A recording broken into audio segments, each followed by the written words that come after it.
أعظم فنان في العالم غنى الوطن على حسابه من جيبه.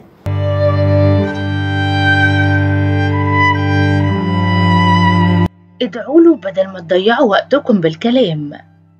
خبر وصورة صادمة عن الفنان والمطرب الكبير إيمان البحر درويش بعد اختفاء سنين كتير عن الوسط الفني والأضواء.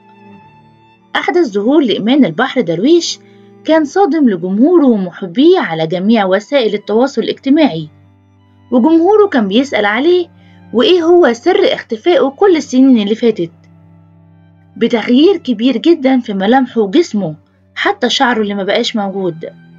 بنت الفنان إيمان البحر درويش نشرت صورة ليه وهو في مرحلة متأخرة من المرض، وده اللي خلى كل الجمهور في حالة استياء، مش بس من شكله والحالة اللي وصلها، لأ بسبب إهمالها فيه، والهجوم كان كبير عليها بشكل مبالغ فيه.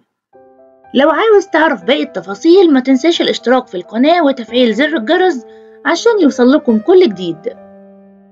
منذ قليل صدمت أمنية ابنة الفنان إيمان البحر درويش الجمهور في أحدث ظهور لوالدها إيمان البحر بعد ما المرض اتملك منه بكل أسف، والصورة اللي نشرتها شاركتها في بوست رسمي مع أخوها إسلام البحر درويش، وقالت إنها صورة والدها الفنان إيمان البحر درويش في مراحل متأخرة من المرض، وشاركت صورة والدها على حسابها الرسمي فيسبوك وقالت: سيشهد التاريخ إن ده بقى إيمان البحر درويش.